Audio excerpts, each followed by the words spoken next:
Good afternoon, everyone. It's a great honor to be the first presenter of this joint presentation on the topic of clinical safety with TrakCare. I'm Qianzhu, physician executive and clinical safety manager at InterSystems China. I think I'm easy to be remembered because I've just cured a patient this morning on the stage. My background is working as a cardiologist in Peking University First Hospital for 11 years. And then I working for BMJ, British Medical Journal Publishing Group, leading the evaluation and localization of clinical decision support systems for 3 years. And then in 2016, I joined InterSystems, leading clinical adoption and optimization of hospital information system, which is TrakCare. So I think I'm in a good position to say, from first-hand experience, just how important clinical safety is to clinicians, to healthcare organizations, and to health information technology providers. As you may recall, there were horrible situations before we had health IT implemented in our hospitals. For example, a patient might fall off the bed, only after which did the staff realize that they forgot to complete the full risk assessment. Or a pharmacist might have to call the prescribing doctor several times for clarifications because she couldn't understand his handwriting at all.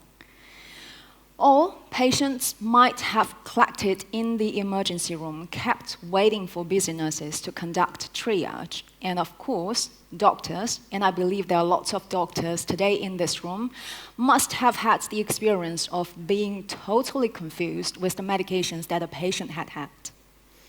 Therefore, when health IT was introduced, it was a milestone in efficient and effective clinical work, as well as in the improvement of quality of care. However, evidence has shown that health IT has led to unintended consequences and new safety concerns. We can analyze these concerns by examining the intersection of health IT and patient safety in terms of 3 overlapping domains covering the life cycle of health IT implementation and use. These domains are safe health IT, safe use of health IT, and using health IT to improve safety. These domains account for the risks and opportunities for health IT to influence patient safety in both new and established health IT-based work systems. So, how do we evaluate if our healthcare system or our healthcare environment is safe or not? Let's start by defining hazard. The term hazard has a broadly similar meaning in clinical risk management as it does in general usage. It describes a situation or behavior that has the potential to become a source of patient harm, where harm in the realm of clinical safety results in physical or psychological injury to a patient. It is important to note that a hazard is not the harm itself, and a single hazard can, depending on other factors, result in a range of different patient harms or no harm at all. InterSystems recognizes 3 distinct classes of hazards in a healthcare environment in which an IT system has been deployed. Firstly, Class A hazards. These are hazards associated with the delivery of healthcare. An example to illustrate this is that a care provider overlooks a laboratory report, resulting in patient harm. Secondly, Class B hazards. These are hazards related to the deployment of an IT system. We all know that a healthcare environment is highly complicated and coordinated. The system operates most safely and effectively only when undisturbed by changes. Any sort of change, for example, a new staff, a new piece of equipment, or a new workflow, disturbs the equilibrium and increases the risk of adverse events. Finally, Class C hazards. These are hazards related to the behavior of an IT system. An example is that a system fails to add new laboratory reports to a queue that's specifically designed to display new results. Obviously, the more hazards we can eliminate, the safer healthcare environment we will have. But of course, we need to know what hazards we can be eliminated and what we need to do to reach the goal. Different hazards happen at different stages. Before health IT was implemented in this baseline situation, there were only Class A hazards existed, since all hazards came from the process of delivering healthcare, and those hazards could only be eliminated by clinicians. At the stage of early adoption of a new technology, all three classes of hazards exist, and after this new technology runs smoothly to the maturity stage, Class A and Class C hazards remain but keep decreasing. We can see clearly here that Class B have the potential, Class B hazards have the potential to be eliminated entirely. And furthermore, in real world, most cases that were initially reported by the customers as Class C hazards were actually Class B hazards after investigations. For example, a customer reported a specimen read collection failure while using a lab information system. Example 2, some medication orders just disappeared from a user's electronic patient record. Example 3, a series of verified lab orders couldn't be found in the defined component. All of the above cases caused panic to clinicians, but were eventually found to be improper use of the system. The optimization of workflow, the more effective staff training, and the setting up of restrictions in the system were perfectly able to solve these problems. Both our customers and InterSystems have learned lessons from these cases, and the collaboration between us is the precondition of success. Now, since Class C hazards are directly caused by the technology, it is very important for health IT providers to have a strategic plan, not only for dealing with hazards, but also for providing comprehensive solutions to all customers. My colleague Brandon will introduce what clinical safety is to InterSystems and how we work on it to create the future of safer care. Brandon, please.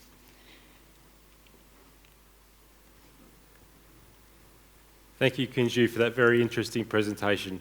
I always find it fascinating hearing from our clinical leadership at InterSystems about their first-hand experience with situations that could lead to patient harm.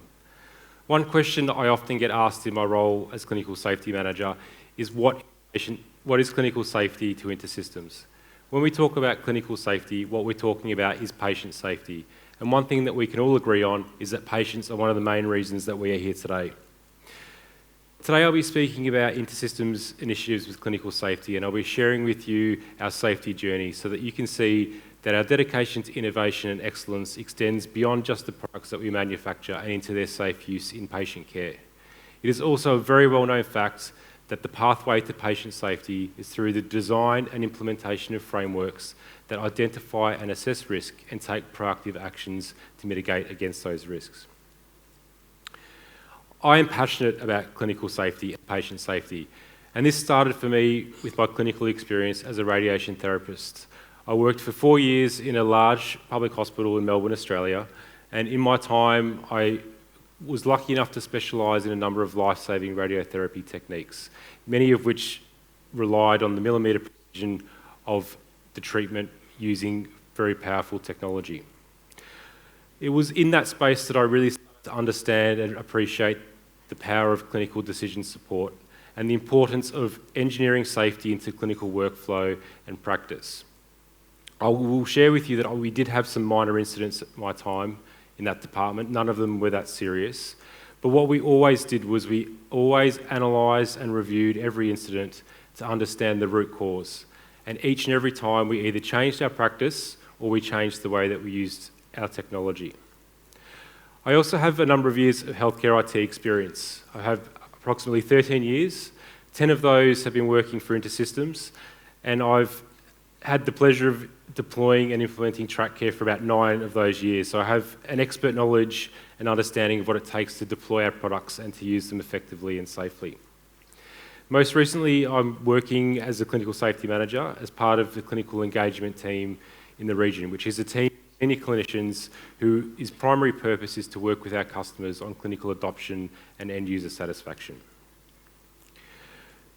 When it comes to clinical risk management in healthcare IT, InterSystems looks to England. NHS and NHS Digital, the information and technology partner of the NHS, have world-class reputations for investing in innovation that improve patient safety and better patient outcomes. An interesting fact is that the NHS is the third most trusted digital brand in the UK, and most of us here will instantly recognise the world-famous blue and white logo.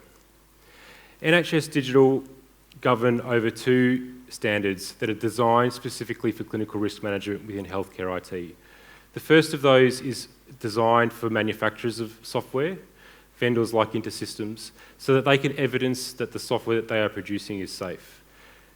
The second standard is targeted and designed more for customers, for healthcare organisations who are deploying and using software, so that they can evidence what they're deploying and using is safe. InterSystems operates within England, and we are therefore required to comply with these standards. So what we've done as an organisation is we've designed a clinical safety management system that complies with NHS Digital standards. So that not only allows us to comply with those standards, but has created a system that is world-class and is aligned with NHS Digital, which we can roll out in other regions. And that has been a journey for us.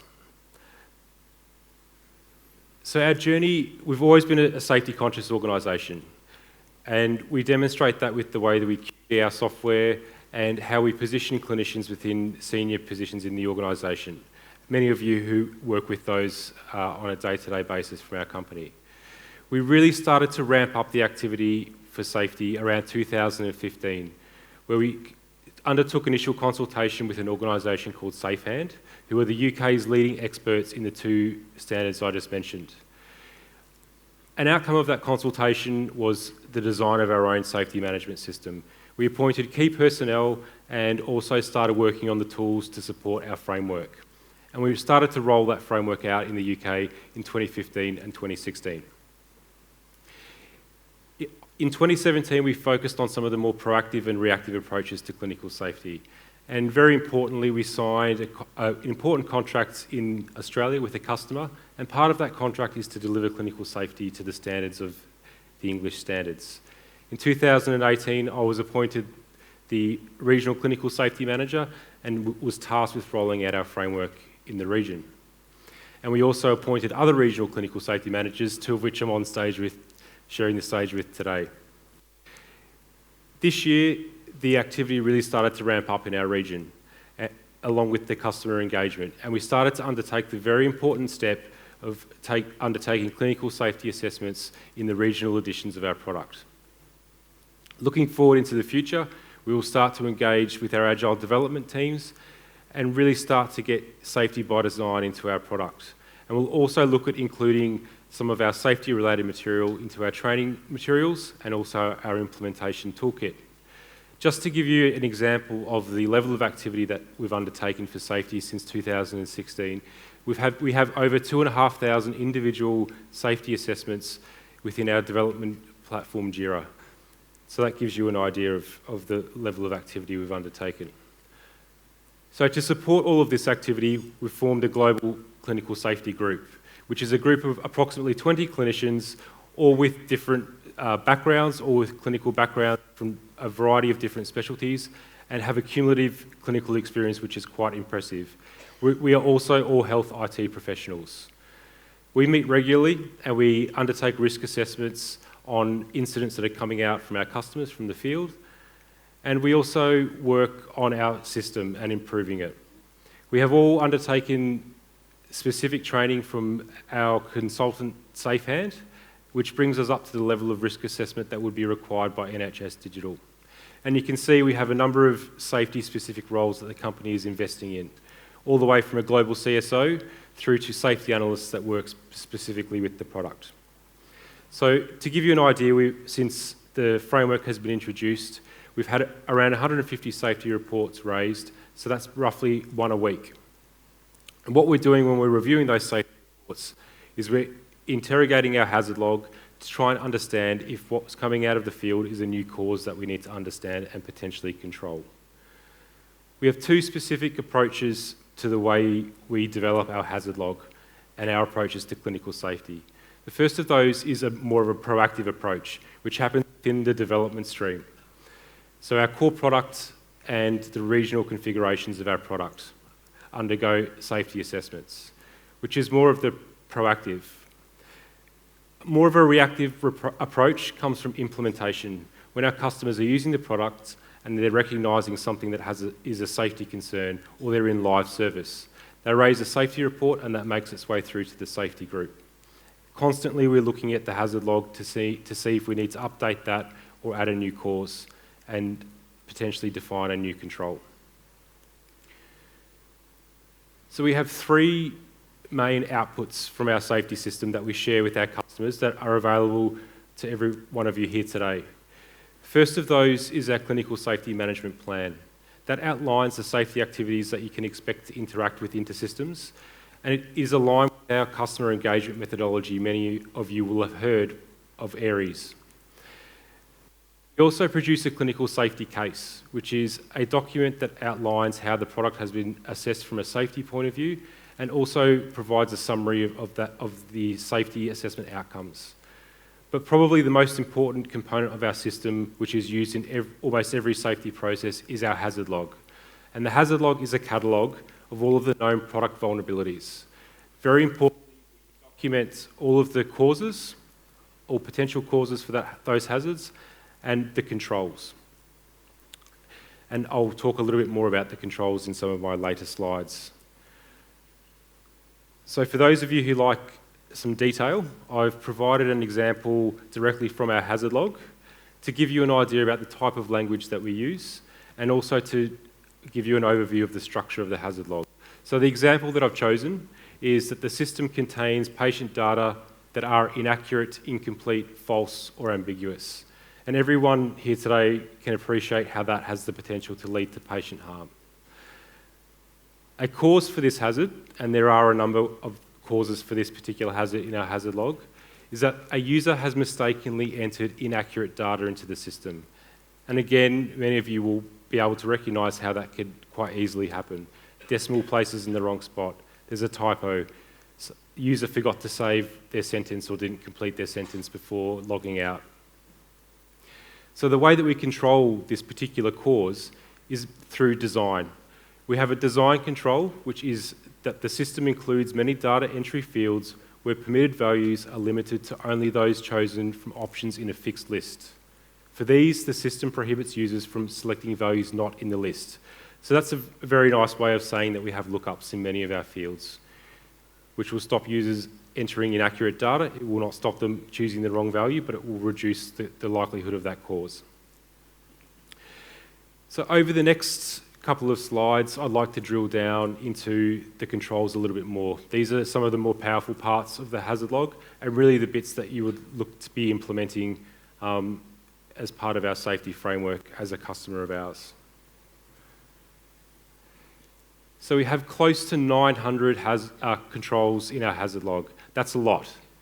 So what we do with all of those is we categorise them into 6 distinct categories, which I've included in the column on the left. So we have design controls, design that's inherent in the product that improves safety. We have configuration controls, testing controls, training, monitoring, and recommendations.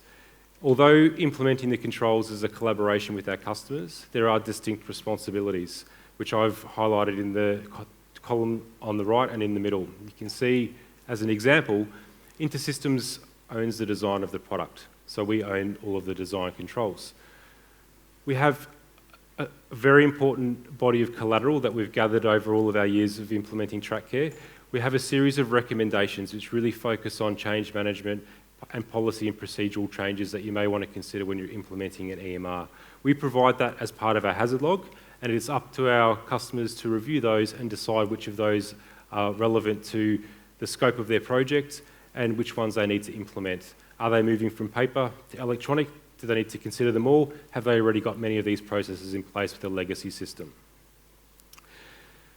So what I'd like to do in my final slide is to really drill down just a little bit into the controls, to give you an overview of where some of the effort lies. So what I've done is put together two graphs which really break down the category of control and the ownership. So the graph on the left there is the InterSystems controls. The graph on the right is our customer controls. Straight away you can see almost 50% of the controls by our customers are training controls. So making sure that your end users are understanding what they're using with the product and that they're using it as intended. You can also see that over 30% are recommendations. So that's really around policy and change management. And if you contrast that to the InterSystems own control, you can see straight away almost 90% of our controls are design controls. So that's really sure that what we're designing into the product.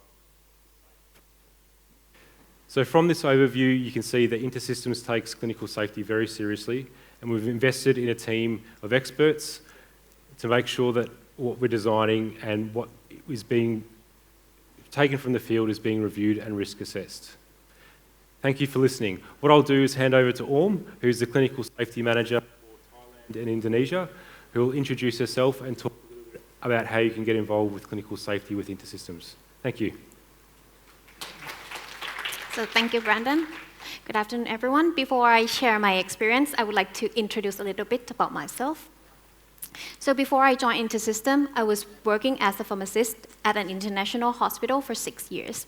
During that time, I was in charge and also was a part of pharmacy informatics team. After I left, I joined InterSystems. It is over 2 years now, and I worked as an application specialist based in Bangkok, which allows me to involve in several projects happens in Thailand. Now, back to the question. How do I get involved in clinical safety? Actually, this question I was asked myself, how clinical safety is involved with healthcare IT. And then I realized that if I replace this word, clinical safety, with patient safety, it is very easy answer question. This is because it recalls me when I was working as a pharmacist in the hospital. Patient safety is our daily routine. We ensure that the right patient get the right medication by achieving the hospital patient safety goal. Not only dispensing, I was also a part of pharmacy informatics team. It allows me to understand how system and design is important to the patient safety. For example, how the transcribing error is reduced by using the electronic prescribing, or how the drug decision support is important on the prescribing process. Now, let me answer this question. So how do I get involved? It starts with the TRCs. TRCs from you, our customer, raised through our support team. And also, you can also report it directly to any of our implementation team. Not only from customer, we receive also from our internal InterSystems staff. After I receive the issue, I will create the safety reports. The safety reports capture all relevant information that believe create a risk.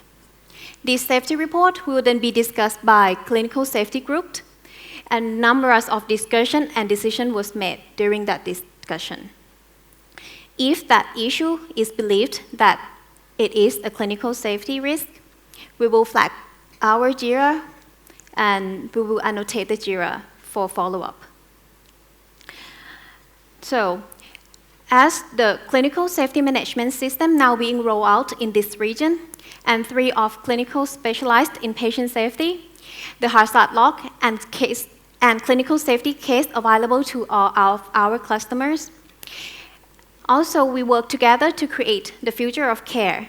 You can be assured that InterSystems is taking very seriously on the design, development, and the use of our product in the role of patient care. And it comes to my final slides. I would like to leave the last question to all of you with this question. How can we work with InterSystems to improve patient safety? And thank you for all your attention. Thank you.